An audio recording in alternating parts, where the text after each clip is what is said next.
नमस्कार दोस्तों, आपका फिर स्वागत है हमारे YouTube चैनल SR संवाद में।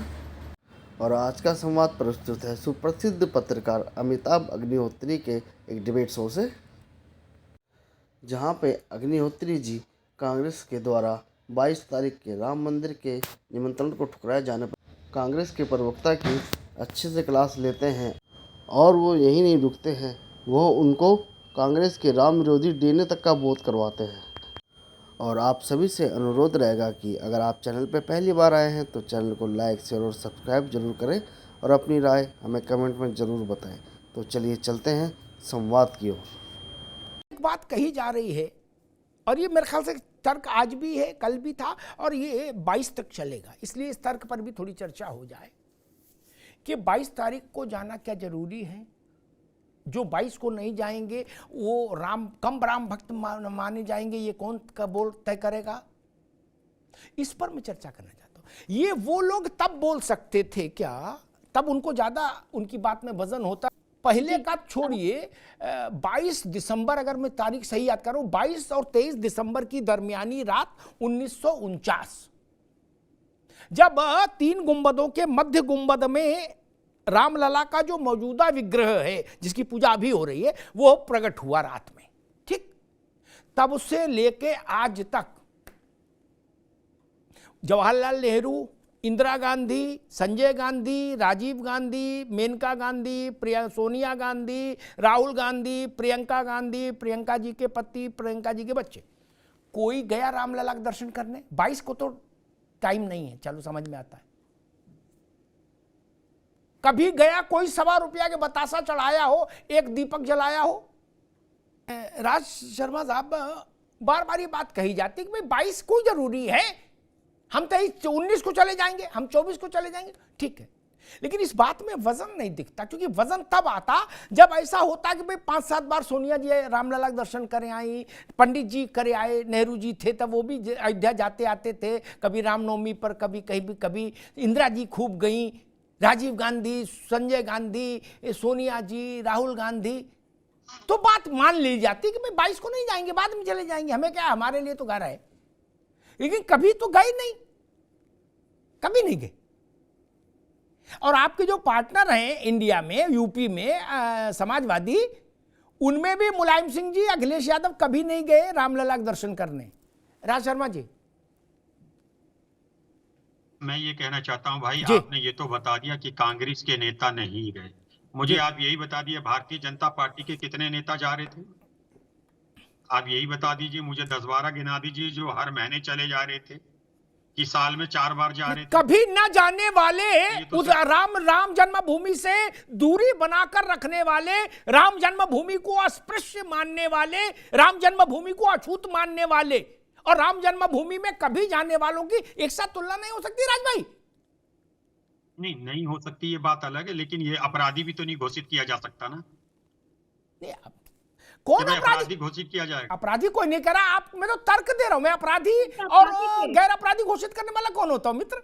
मैं तो सिर्फ ये कह रहा हूं, आपका ये तर्क कैसे मान लिया जाए कि हम तो कभी भी अयोध्या चले जाएंगे। ये बात वो आदमी कहता जो आता जाता रहे वहां, क्या जिसने नेहरू से लेके और राहुल गांधी तक जानबूझकर अयोध्या की उपेक्षा की हो, कभी अयोध्या गया नहीं हो रामलला के दर्शन करने, वो परिवार तो ये नहीं कह सकता मित्र कि हम तो कभी भी चले जाएंगे। राज शर्मा जी, नहीं, सवाल यहाँ पे ये है ही नहीं। सवाल इस बात का है कि अभी जो ये भारतीय जनता पार्टी कहती है, भारतीय जनता पार्टी सबसे बड़ा अपराध कर रही है। अगर विपक्ष को अपराधी घोषित करने की कोशिश की जाएगी तो ये गलत है।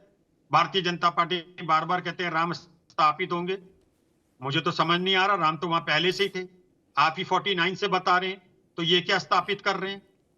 और एक और बात है, ये जो एजेंडे को जिस तरह मोड़ दिया गया, इससे ही ऐसा नहीं है कि देश की जनता नहीं है, देश की जनता भी सब देख रही है। राज जी, एक मिनट, कोई नहीं जा रहा है, सिर्फ तथाकथित नेता ही जा रहे हैं बस वहां पे भारतीय जनता पार्टी। मैं दावे के संग कहता हूं, अभी ओपी भाई से पूछ लूंगा, मुझे 20 नेता गिना दीजिए जो निरंतर जाते थे वहां। ठीक है राज भाई, जो कार्यक्रम है मुझे लग रहा उसको ठीक से पढ़ना चाहिए था। उसकी ठीक से पढ़ा नहीं है, लेकिन पढ़ना सबको चाहिए। कार्यक्रम मालूम क्या है, कौन क्या कह रहा है उस बहस में मत पड़िए। कार्यक्रम है रामलला के नूतन विग्रह, नए विग्रह की प्राण प्रतिष्ठा। ठीक, रामलला की स्थापना कौन करेगा? रामलला के नूतन विग्रह की अरे सुनो भाई, रामलला के नूतन विग्रह की प्राण प्रतिष्ठा, यह है कार्यक्रम, इन्वर्टेड कॉमा में। समझ गए अब आप हमेशा के लिए? 22 जनवरी तक भूलेंगे नहीं। रामलाल क्या कह रहे हैं, श्यामलाल क्या कह रहे हैं, मैं उस बस में नहीं पढ़ता। मूर्ति की, नई मूर्ति का प्राण प्रतिष्ठा समारोह है, आप समझ गए ना राज भाई? हाँ, इतना लेकिन ये रामलाल श्यामलाल क्या करेंगे भारतीय जनता पार्टी के? ये तो चीख चीख के कह रहे हैं हम राम को स्थापित कर रहे हैं, हम राम को लाए हैं। ये तो रामलाल, आप जो आप कह रहे हैं रामलाल श्यामलाल, इन्हीं पे ढूंढिए भारतीय जनता पार्टी पे। यही लोग कह रहे हैं कि राम ये को कांग्रेस है, नेहरू की कांग्रेस है। ठीक है राज भाई, आगे बात आगे। मैं एक उदाहरण रखता हूं देश के सामने, देश को पता होना चाहिए, और राज भाई और रोहित अग्रवाल बाकी मित्रों को भी पता होना चाहिए। भारत के पहले प्रधानमंत्री, ये प्रसंग इस वक्त जरूरी है, देश को पता होना चाहिए।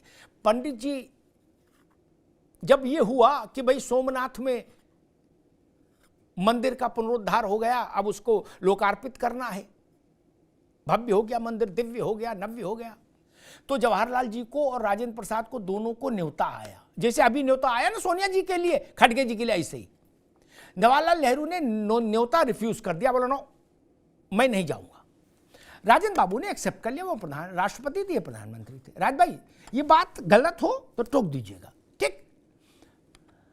नेहरू जी यही नहीं रुके, नेहरू जी ने कहा, मुझे, मैं उनके शब्द उद्धृत करता हूं अपनी स्मृति के आधार पर, भगवान ठीक ही करेगा, स्मृति मेरी ठीक ही है। नेहरू जी ने कहा, मुझे शर्मिंदगी हो रही है, मुझे दुख हो रहा है जिस ढंग से बड़े पैमाने पर सोमनाथ में मंदिर का पुनरुद्धार का कार्यक्रम आयोजित किया जा रहा है। अब बोले देश में नहीं, विदेशों में भी शर्मिंदगी हो रही है। गजब आदमी हो भाई, मंदिर के पुनरुद्धार पे पंडित जी को शर्मिंदगी और भारत को शर्मिंदगी क्यों? और फिर भी वो यहां नहीं रुके। रुक जाओ भैया, हम तो इतिहास से बता रहे, आप नहीं बदल पाओगे उसको। इंदिरा गांधी नहीं बदल पाई, आप क्या बदलोगे? और यही नहीं रुके, उन्होंने एक चिट्ठी लिखी जिसमें दस्तखत किए अपने जेएल नेहरू, ओपी सिंह जी। चिट्ठी लिखी आकाशवाणी के मुख्य कर्ता धर्ता को अंग्रेजी में 3 पैरे की। क्या? उस चिट्ठी में लिखा कि तब केवल टीवी तो थी नहीं, केवल आकाशवाणी थी, रेडियो। बोले सोमनाथ की खबरें डाउन प्ले कर देना, बिल्कुल नन्ही सी आए, ज्यादा नहीं। नेहरू ने लिखा, मालिक डीएनए तो वही है, समस्या तो यहां है। मगर आपने एक बात और भी तो नहीं बताई ना भाई। यही है मित्र, वो तो राजेंद्र प्रसाद का भला हो कि वो वहां चले गए, वरना नेहरू जी ने तो पूरी व्यवस्था कर दी थी कि सोमनाथ के मंदिर की ना खबर चले ना कोई जाए। और वो दुखी हो गए, उनको शर्म आई। भारत में मंदिर का पुनरुद्धार शर्म का विषय है। हो सकता है सोनिया जी को भी शर्म आ रही हो भाई, क्या पता। जब पंडित जी को आ सकती है शर्म सोमनाथ के पुनरुद्धार पर, तो राम मंदिर के भव्य दिव्य नव्य स्वरूप पर हो सकता सोनिया जी को शर्म आ रही हो। राज भाई नहीं, ये तो लिखत पढ़त में है। ये विचार उनके वाक्य वो क्यों नहीं बताए कि जवाहरलाल नेहरू जी ने कहा था ये काम शंकराचार्य का होता है, किसी प्रधानमंत्री का काम नहीं होता। ये क्यों नहीं कहा? ये भी तो उनके शब्द थे।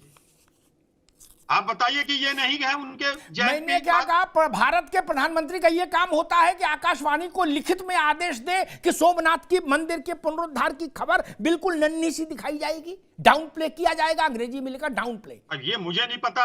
अरे भाई हमको तो पता है, हमारा मुश्किल ही है, हमारे साथ तो दिक्कत ही है कि हमको पता है सब कुछ। और क्या दिक्कत है? नहीं, हम भी गुड़ी गुड़ी करके ऐसे नहीं झाल बजाते घूमते। नहीं, आप भाई मेरी बात गलत निकले मुकदमा कर देना। Selected works of Pandit Jawaharlal Nehru जाके देख लीजिए, चिट्ठी मिल जाएगी। कोई गोलमोल बात थोड़ी नहीं करता मालिक, मुझे राजनीति थोड़ी नहीं करनी कि कुछ भी बोल के निकल जाऊं और थेथरे करता घूमूं।